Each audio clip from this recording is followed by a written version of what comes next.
Ou em seu canal. Eu vou começar por aí, Rebeca. A vontade de Deus se cumprir. Às vezes eu vou orar assim. Deus, começou a guerra. O Irã começou a atacar Israel. Israel vai revidar. A Rússia vai entrar. E vai ser um conflito mundial, mesmo que seja localizado no Oriente Médio. Essa terceira guerra está para explodir. Por favor, Deus, muda essa realidade. Muda essa. Eu não tenho como orar para que isso aconteça. Eu tenho visto outros colegas aí na rede, falaram assim, olha, irmãos, vamos orar para Deus mudar a situação. Palavra de Deus não se muda. Profecia haverá de ser cumprida. A guerra de Gog e Magog não pode ser retirada das Escrituras. Não é? Israel, somente os preteristas acham que a Pérsia e os citas da antiguidade já construíram essa guerra. Mas nós não temos a visão preterista das Escrituras. Porque se tivéssemos a visão preterista de que as profecias já ocorreram até a primeira vinda de Cristo, a Bíblia deixou de ser palavra de Deus para depois da vinda de Cristo. E nós não consideramos isso, nós consideramos a profecia se cumprindo até a volta de Jesus, até o cumprimento do milênio, até o encerramento, Rebeca, da história humana. Muito bem. Portanto, é um pouco inócuo, é infrutífero tentar orar para Deus mudar uma realidade que é profética. É o caso desse conflito que está acontecendo hoje no Oriente Médio e que nós já anunciávamos isso há alguns dias, que iria acontecer. E eu estou pregando sobre isso há quase 20 anos, que eu tenho colocado no nosso livro, Escatom, a guerra de Gog e de Magog, como uma guerra iminente. Só que essa iminência, ou seja, esse imediatismo do conflito, não é essa iminência de hoje para amanhã. Ele vem se construindo ao longo da história. Eu gostaria, Rebeca, de rever o texto de Ezequiel capítulo 38 aqui. Ezequiel capítulo 38, de 1 até o versículo 6, que fala das nações que haveriam de fazer uma aliança para atacarem Israel. O enredo da profecia de Ezequiel 38 e 39 é esta guerra destas nações contra Israel. O enredo é esse. O enredo da profecia de Ezequiel 38 é exatamente esse. Algumas nações se reuniriam com objetivos específicos e atacariam Israel. E essa guerra, segundo o versículo 4 de Ezequiel 38, ela será consentida e também permitida e será a vontade de Deus, por incrível que pareça, está nas Escrituras. E se está nas Escrituras, eu não vou questionar, mas Deus vai querer uma guerra, está na palavra dele. Ele diz assim, Gog, da terra de Magog, versículo 4, pode conferir. Eu porei anzóis nos teus queixos, eu vos farei volver, eu vos farei voltar para as terras que repousam em tranquilidade. Eu vou fazer com que você, Gog, da terra de Magog, e as tuas tropas, muitos povos contigos. E entre estes povos, olhe só como a Bíblia é clara, e entre esses povos, as Escrituras, Ezequiel fala isso há 2.700 anos antes desse rancor do Irã a Israel, quando a profecia fala dos persas, que iriam se juntar a Gog para invadir Israel. Quem são os persas? É o Irã. Por exemplo, qual é a língua do Irã hoje? É a língua persa, não é nem o árabe, são os persas, que estão agora já articulando esse grande conflito para que Gog entre. Aí é que está a análise, quando nós analisamos as escrituras e os fatos, e não os fatos isoladamente. Eu estava aqui agora, na parte da tarde, conversando com o irmão Almir, lá de São Santo André, que também me subsidia muito com as informações. O irmão Almir tem facilidade com o inglês e ele vive pesquisando, é um pesquisador nato, né? E ele... Falei, Almir, estou com dificuldade de acessar os sites do Oriente Médio, americanos, e ele... Não, eu tenho aqui já alguma coisa, já me mandou algumas coisas, estou aqui, que daqui a pouco eu vou mostrar para vocês. Irmã Valéria, um beijo, te amo. Saudade. É a esposa do irmão Almir. E então, esse cenário, ele está sendo construído nesses dias atuais, numa velocidade atroz. Quando se fala, por exemplo, a Pérsia, é o Irã, isso a partir de 1935, tudo isso está aqui no livro Escatom. Depois você acha aqui a Gog e Magog, está no livro Escatom. Esse livro tem quase 20 anos que nós estamos dizendo que esse conflito iria escalar, como é o termo usado pelos analistas políticos. Olha, o conflito vai escalar, crescer, né, na linguagem jornalística. Só que eles analisam os fatos e as complexidades dos fatos segundo a geopolítica apenas. Nós não, nós temos os eventos geopolíticos à nossa vista, mas temos que ter as escrituras como base profética do cumprimento dos eventos políticos ou geopolíticos. Não é o contrário, não é a geopolítica que move a Bíblia, é a Bíblia que move a história. Nem, Bebel? É a palavra de Deus que está dizendo o que vai acontecer. E o que vai acontecer não é a minha pobre oração que vai mudar aqui. Deus pode até mudar as circunstâncias da minha vida, me dar mais um tempinho de vida, assim como deu a Ezequias, e eu acho que ele me deu mesmo mais um tempinho de vida, né? Pode mudar, pode atuar na saúde, mas a sua palavra estrutural para cumprimento do seu reino é intocável. A própria Bíblia diz que eu não posso mudar um iod, um tio, um y, uma vírgula na palavra, eu não posso alterar.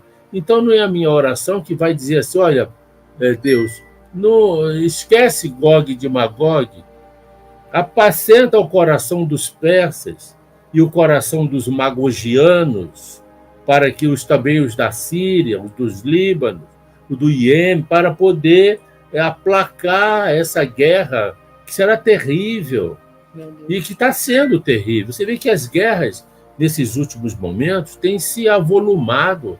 Um dos exemplos são os terroristas de Gaza. E aqui nesse livro, cadê o livro, Rebeca? O branquinho. O branquinho. Nesse livro aqui, né? Que ele foi escrito o quê, Bebel? Tem data? Tem, eu acho que tem data, né? Só um minutinho aqui, Bebel, deixa eu achar aqui. Falando da Terceira Guerra.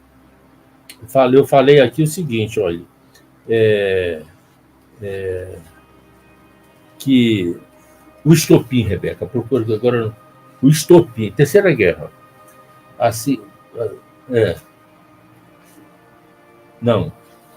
Eu dizia o seguinte, que aquele ataque do Hamas a Israel, em outubro do ano passado, e essa guerra com Israel e Hamas já fazem 6 meses, seria possivelmente o estopim de Gog e Magog, que seria a Terceira Guerra Mundial. Quem adquiriu o livro pode conferir aí na página... Aqui, não achei ainda. Achei. Terceira Guerra Mundial. O conflito que vai revelar o anticristo como falso pacificador. Está a partir da página 71, 70 a 71. Nesse livro aqui, você tem ele aí, por favor, acione ele aí. Então está aqui escrito o seguinte, Eu vou mostrar para você. Sempre acontecerá um estopim para uma grande guerra. Aí eu cito o estopim da Primeira Guerra, que foi o assassinato do arquiduque Francisco Ferdinando, né, e a sua esposa Sofia, em Sarajevo, na Bósnia. Isso em 1914. Aí explodiu a Primeira Guerra Mundial. E a Segunda Guerra Mundial foi quando Hitler invadiu a Polônia, em 1930, setembro de 1939. Foi estopim para uma grande guerra mundial. E aqui eu falo, a Terceira Guerra Mundial para justificar o governo único. E eu mostro aqui que o Hezbollah, melhor dizendo,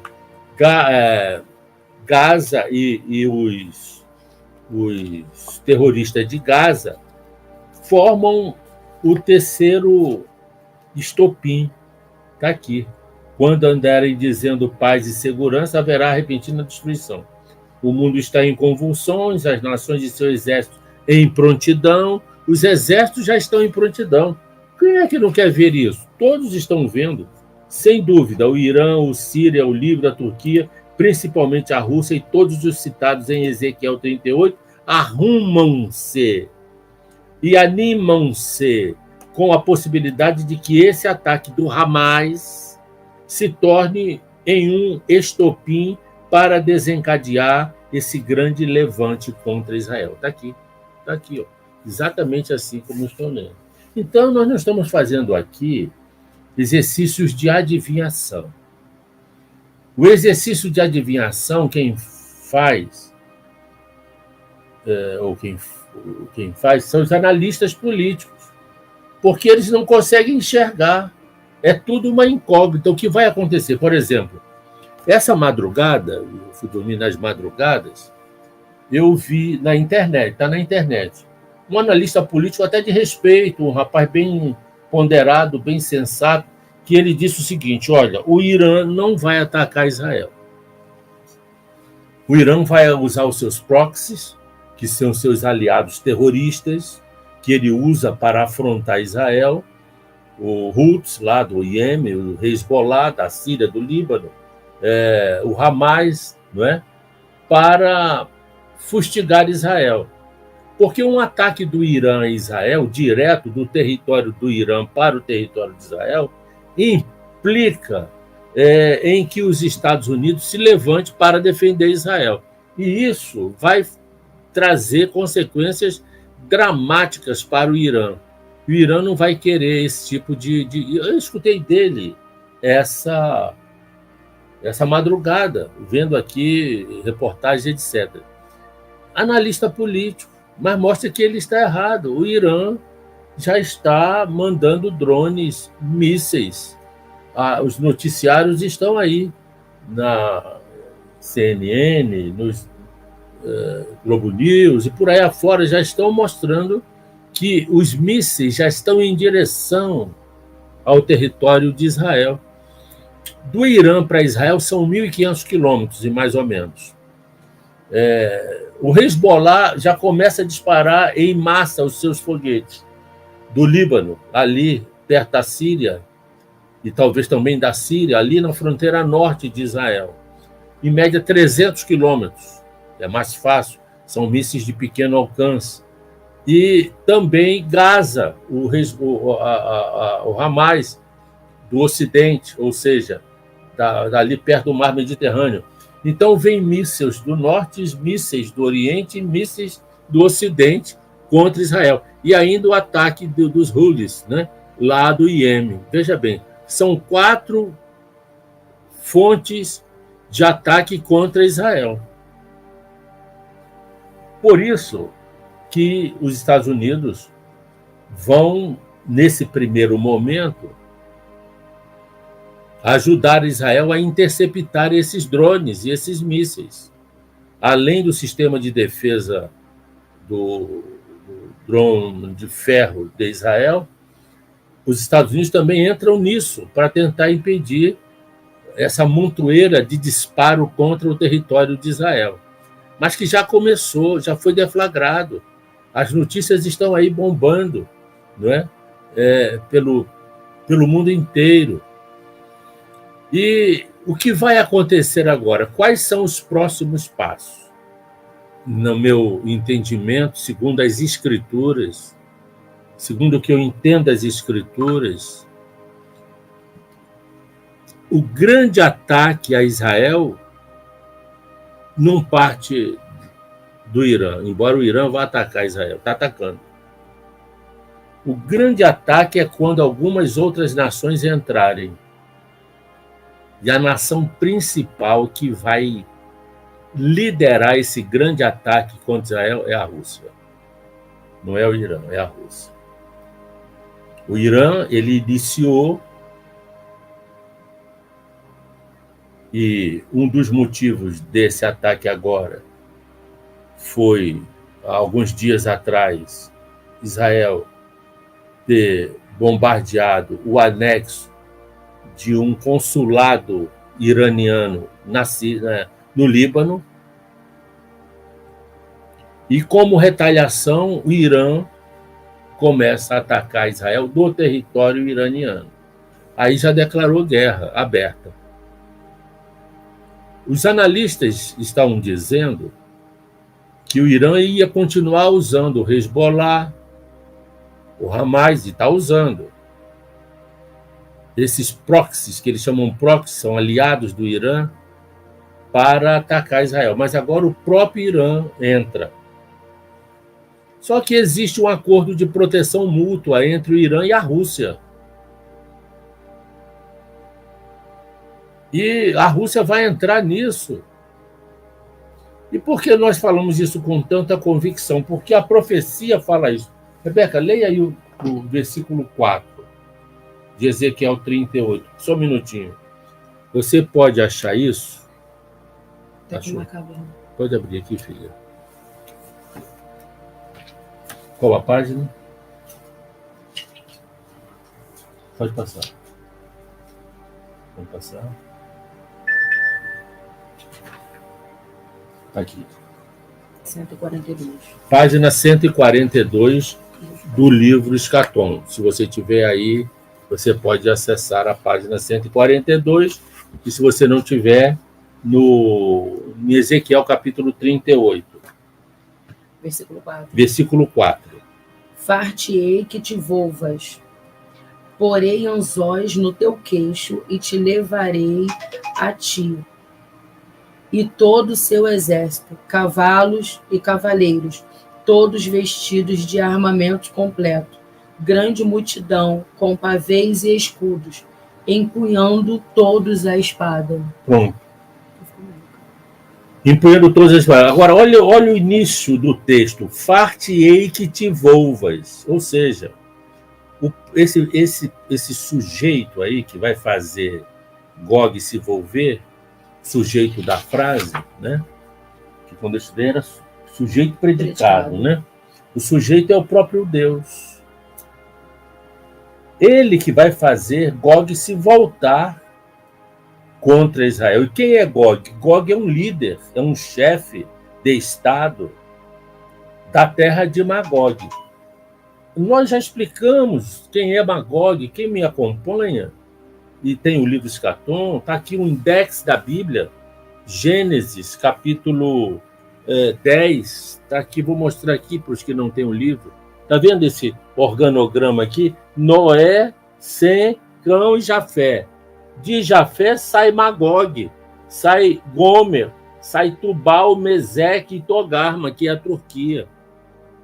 Essas nações que estão envolvidas nessa aliança de Vladimir Putin hoje são nações com muita clareza, sem sombra de dúvidas, registrada no livro de Ezequiel 38. E muitos confundem Gog e Magog agora de Gog e Magog do Apocalipse. Gog e Magog do Apocalipse é do final do milênio, não é agora. Agora é Gog e Magog da Rússia, do Irã, da Turquia, do Líbano, do Iêmen, das nações inimigas de Israel, que estão cada vez mais alvoroçadas e com os seus ódios nos píncaros do sentimento desses povos.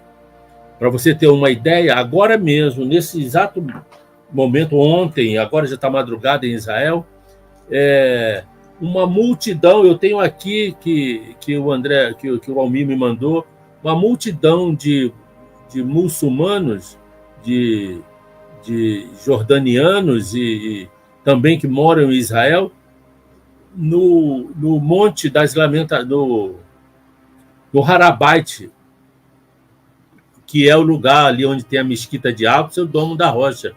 Multidão de árabes protestando contra Israel. Isso dentro de Israel. Israel não retalia, ele poderia mandar o exército acabar com aquilo, mas não. É um país democrático, eles podem fazer a manifestação. Israel vai apenas se defender dos drones, dos mísseis, e, claro, da segurança interna, de bombas, de terroristas que se vestem de bombas. Por enquanto, Israel está na defesa. Mas, olha, Israel vai atacar o Irã. Me parece, eu tenho aqui,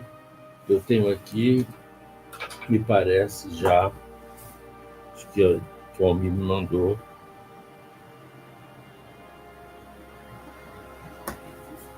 O Almir já me mandou aqui, me parece. Curte essa live, irmãos. Enquanto ele está procurando aqui, vou pedir para que você curta. Temos quase 700 pessoas ao vivo aqui, online conosco, e apenas 370 pessoas curtiram. Então, curta, nos ajude. Olha, queridos, ataque de Israel a Teherã. Eu não sei botar aqui, mas não sei se dá para aparecer aí. Dá, Rebeca? Vê. Muito pouco, mas não. Vê.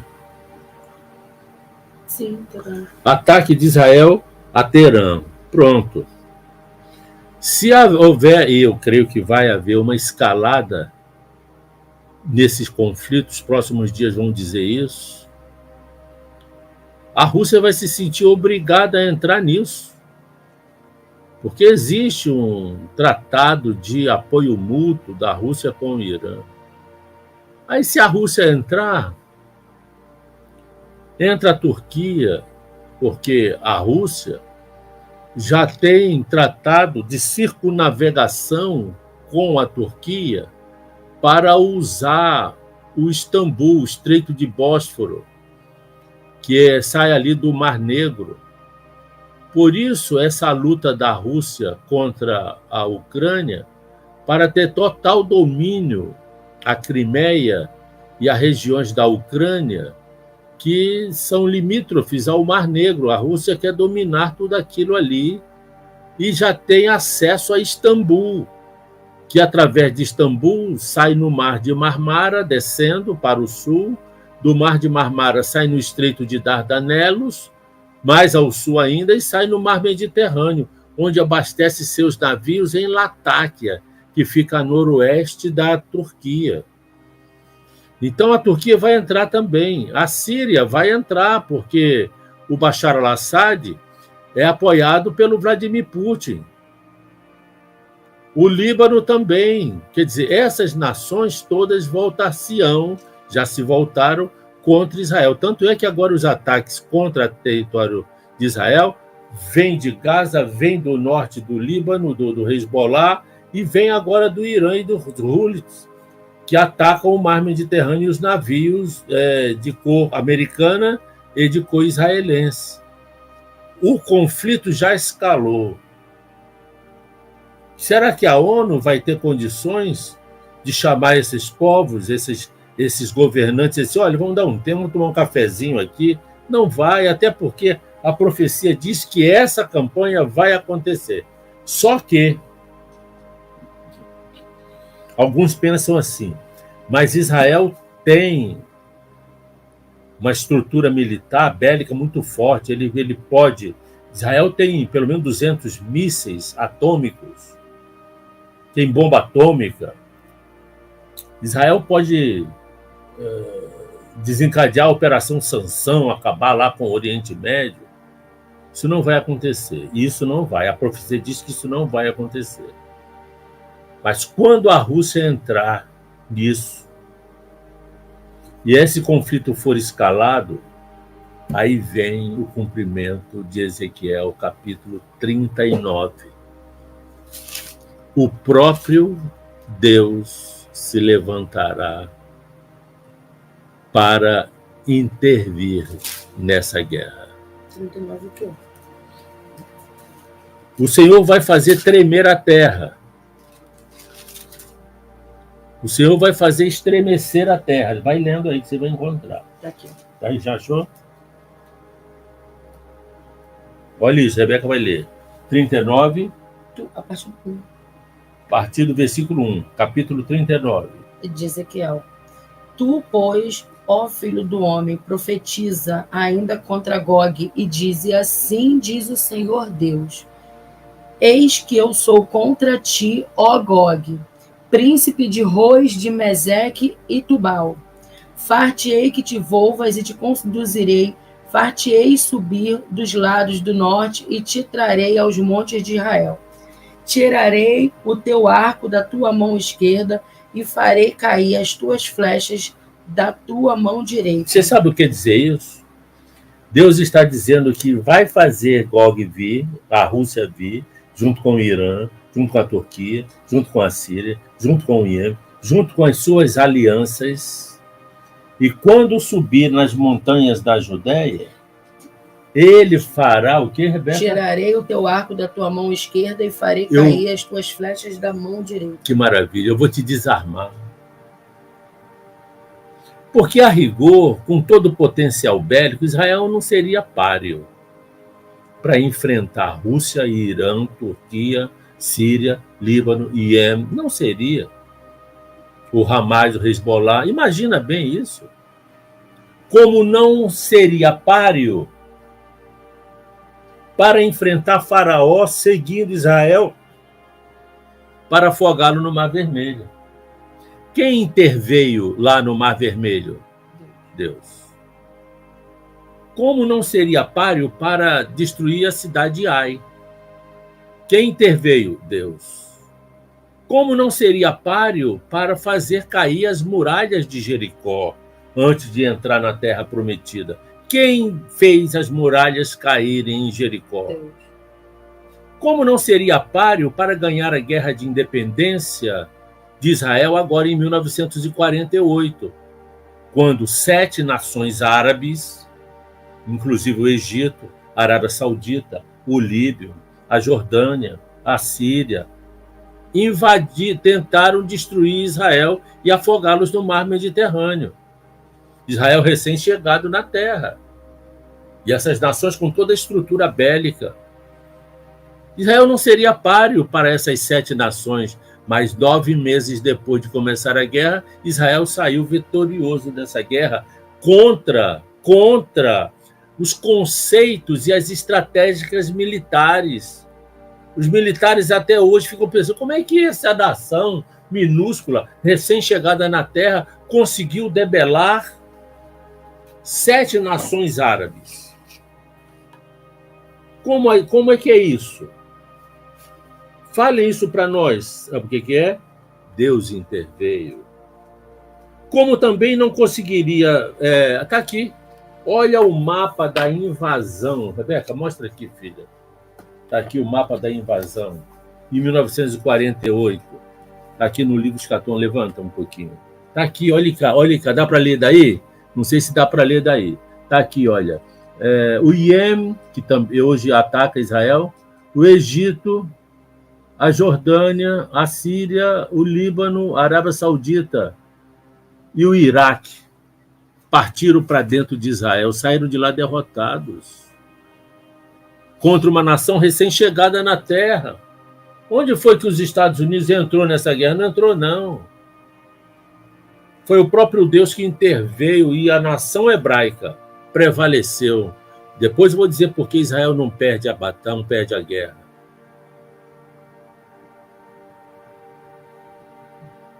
Será que Israel seria páreo na Guerra dos 6 Dias? Claro que não. As 7 nações mesmas voltaram a atacar Israel em 1967. Em 6 dias, Israel ganhou a batalha, ganhou a guerra. E ganhou de uma maneira tão acachapante, tão decisiva, que incorporou Golã, incorporou Sinai, incorporou Gaza e incorporou a cidade velha de Jerusalém. Em 6 dias. Em 1973, na Guerra do Yom Kippur, ganhou a guerra.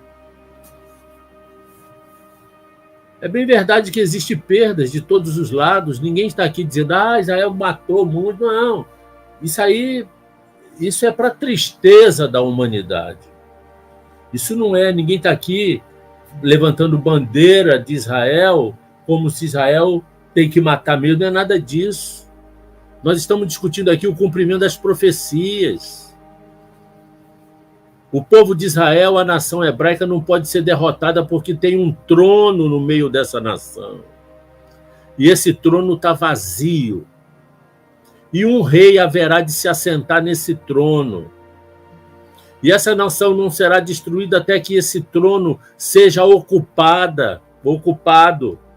E esse trono será ocupado pelo carpinteiro de Nazaré, que já esteve aqui na terra, fez o que tinha que ser feito, entregou o seu próprio sangue, voltou à casa do Pai e já está com as malas prontas para voltar, para pôr paz à humanidade. Só ele irá trazer Shalom ao planeta Terra. E essa história não é uma história da literatura romântica ou científica oriunda do ser humano. Isso é a palavra de Deus, que haverá de ser cumprida cabalmente, até porque muitas profecias já se cumpriram cabalmente, inexoravelmente, irretocavelmente. Muitas profecias já se cumpriram. Isaías viu que o povo de Israel voltava voando no Boeing para Eretz Israel, voltaram. A profecia de Sofonias diz que a língua hebraica, depois de morta, reviveria, reviveu. A profecia diz também de Isaías que Israel teria sua própria terra num só dia, e teve em 1947, na Resolução 181 da ONU, presidida por Oswaldo Aranha, num só dia, 29 de novembro de 1947.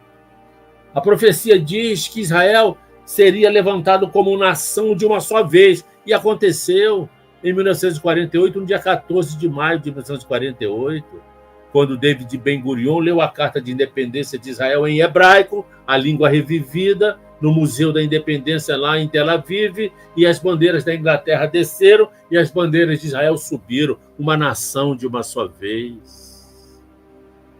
A Bíblia diz que as profecias haveriam de ser cumpridas como já foram em Ezequiel capítulo 35 e 36, que disse que aquilo que seria um deserto, e era no século XIX, se tornaria um pomar no século XX.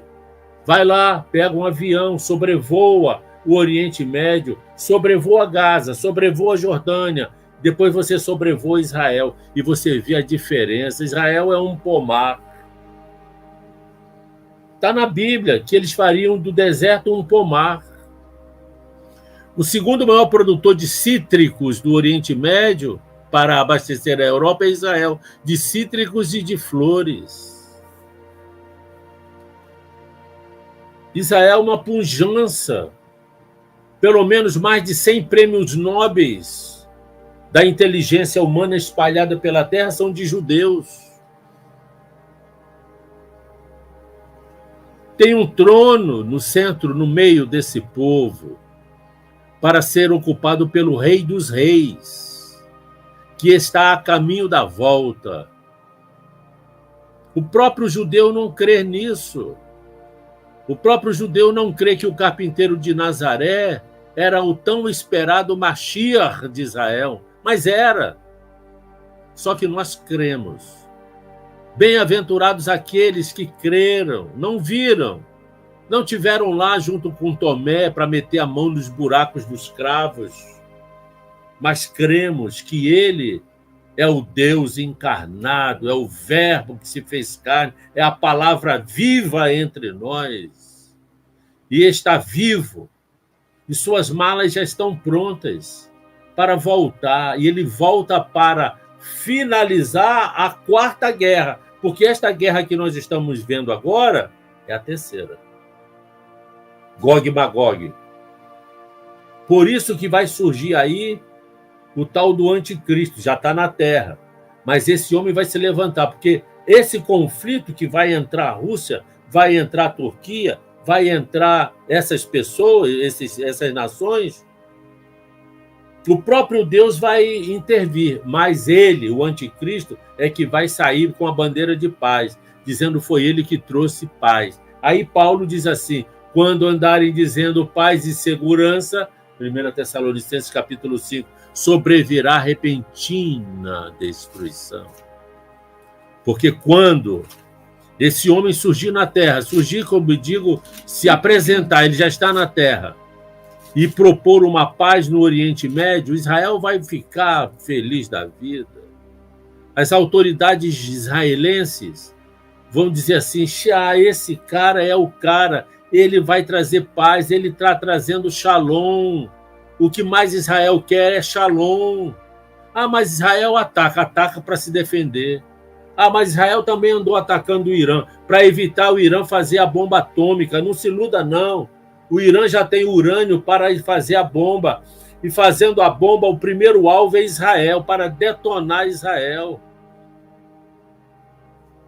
Mas Israel quer shalom, quer paz, e esse homem vai oferecer a paz. Por isso que Paulo fala o quê? Quando andarem, lê, Bebel. 1 Tessalonicenses 5,3. Quando andares dizendo paz e segurança, eis que lhes sobrevirá repentina destruição, como vêm as dores de parto, a que está para dar à luz, e de nenhum modo escaparão. Que Israel vai ficar iludido. Esse cara é o cara, trouxe paz agora para Gog e Magog. E as nações vão elegê-lo, vão levantá-lo como grande governante único mundial. Está tudo pronto para o governo do anticristo. Procure saber da Agenda 2030 da ONU. Procure saber do grande reset cerebral que a ciência e a tecnologia está fazendo na humanidade. O reset econômico, o reset cerebral, o reset comportamental da humanidade. A estrutura antropológica para a volta de Jesus já está pronta. Essas coisas não acontecem de um dia para o outro, elas vão acontecendo ao longo da história. Só que nesses últimos 20, 30, 40 anos, os processos se aceleraram e as profecias mostram isso, estão sendo cumpridas aceleradamente. Então, agora, o que se esperar? A consolidação dessa aliança, que já está consolidada. Rebeca vai ler aqui no livro. Lê aí pelo livro, Bebel. Ezequiel 38, filha. Então daqui mesmo, Ezequiel 38. Mais fácil. Olhe bem, queridos irmãos. Você que tem aí os 14, página, me parece, 170. É lá atrás. São os últimos capítulos. Vai lá, Rebeca. 38 o quê? 38... Esse aqui. Você já leu 4, não foi? Foi. Leu 5. Persas e etíopes e Pute, com eles, todos... Peraí. Lê o finalzinho do 4, do versículo 4. Você pode acompanhar aqui na página 142. Cavalos e cavaleiros, todos vestidos de armamentos completos, grande multidão com pavês e escudos, empunhando todos a espada. O que quer dizer isso? Armas para guerra. Persas e etíopes. Pronto. Quem são os persas? O Irã. Continue. Os etíopes. E Pute, com eles, todos com escudo e capacete. Ieme. Gomer e todas as suas tropas, a casa de Togarma, Turquia, ao lado do norte, de todas as suas tropas, muitos povos contigo. Prepara-te, sim, dispõe-te tu e toda a multidão do teu povo, para que se reúna a ti e serve-lhe de guarda. Aí, Depois de muitos dias, continua. pode ser. Depois de muitos dias, serás visitado. Depois de quantos dias? Muitos. Agora, nos últimos dias. Serás visitado. Continue.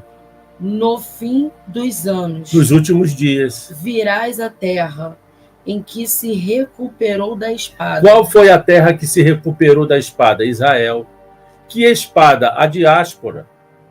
A diáspora começa no ano 70, no primeiro século, depois da Páscoa, e vai até 1948, quando a terra é tida como uma nova nação e começou a receber os judeus de volta. Então, eles se recuperaram da espada. E olha os detalhes bíblicos. Ao povo que se congregou dentre muitos povos sobre os montes de Israel, que sempre estavam desolados. Este povo foi tirado de entre os povos, e todos eles habitarão seguramente.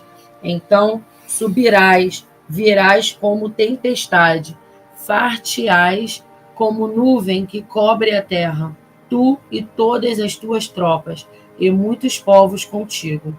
Assim diz o Senhor Deus: naquele dia terás imaginações no teu coração e conceberás mau desígnio. O que é isso? Tramam. Articular. Por exemplo, o Irã articula o Hezbollah, mau desígnio. O Irã articula o Hamas, aquelas terroristas xiitas, tudo para fustigar Israel. E já existe acordos, né, também com o Gomer, que é o chefe da Rússia. Está tudo aí, Rebeca. Está tudo posto. A Alemanha vai participar dessa A Alemanha pode ser Gomer.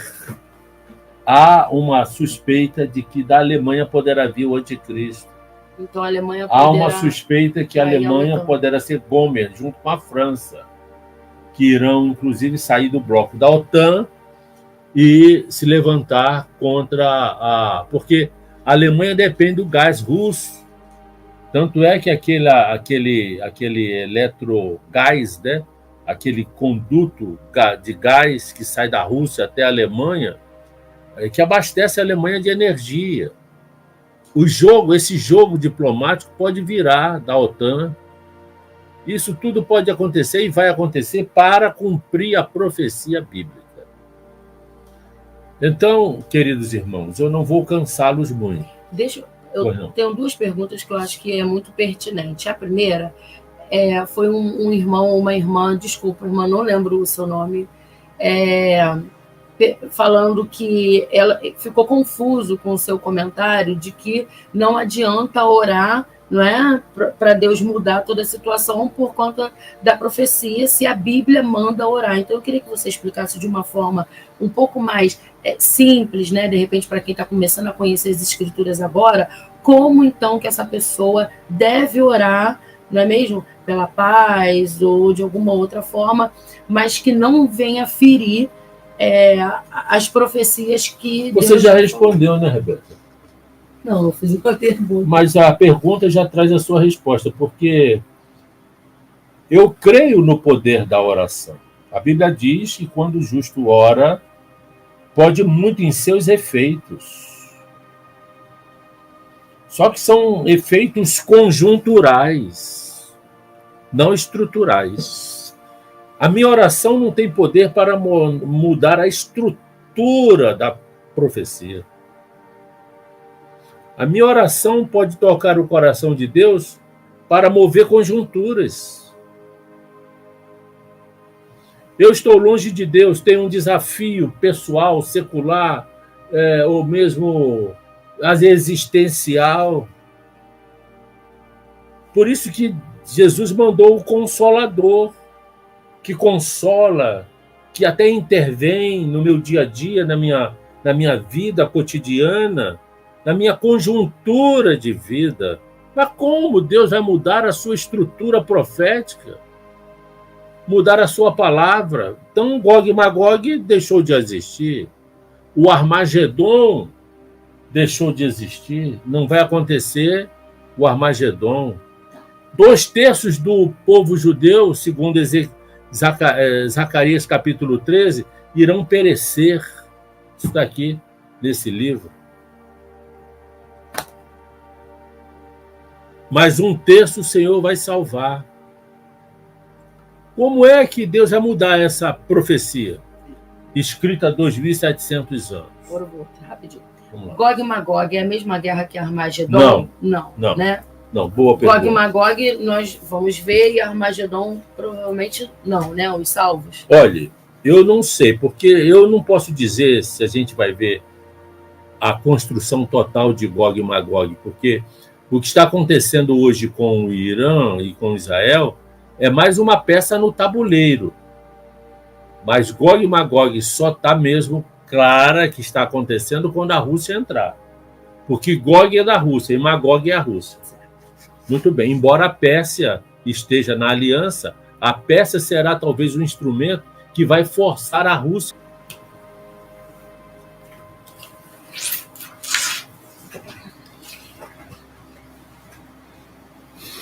Pode fazer a pergunta. É a diferença de Gog tá aqui, só um minutinho. Aqui, bebê. Diferenciando Gog e Magog de Armagedon. Página 149 do livro Escatom. Qual é a pergunta que ela botou? Se Gog e Magog era a mesma coisa do Armagedon. Do Armagedon. Agora, uma última tá aqui. pergunta. Há certa confusão sobre o entendimento a respeito desses dois eventos. Gog e Magog e Armagedon. Alguns consideram que se trata da mesma guerra e ainda confundem Gog e Magog do capítulo 38 de Ezequiel com Gog e Magog de Apocalipse 20, versos 7 e 8, que cita: quando, porém, se completarem os 1000 anos, isso já é para o final do milênio, Satanás será solto da prisão e sairá a seduzir as nações que há em 4 cantos da terra, Gog e Magog. É o espírito de rebeldia de Gog e Magog, que também vai acontecer com Satanás. Porque quem inspira essas guerras todas nas nações é o próprio diabo, a fim de reuni-las para a peleja. O número dessas é como a areia do mar. Essa guerra, aqui está tudo escrito. Gog e Magog tem determinadas especificidades e Armagedon outra. Armagedon são todas as nações contra Israel, salvo algumas dissidências. Gog e Magog são nações já decididas, já elencadas, já, vamos dizer assim, registradas. Tá. E uma última pergunta. Qual é a diferença entre o...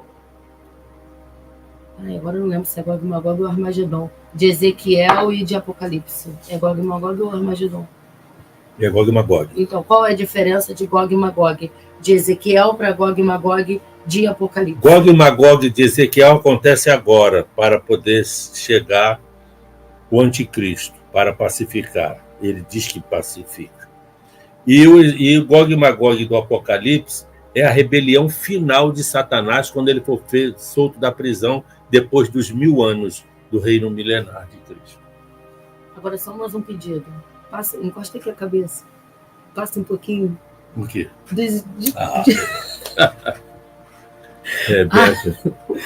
Rebeca.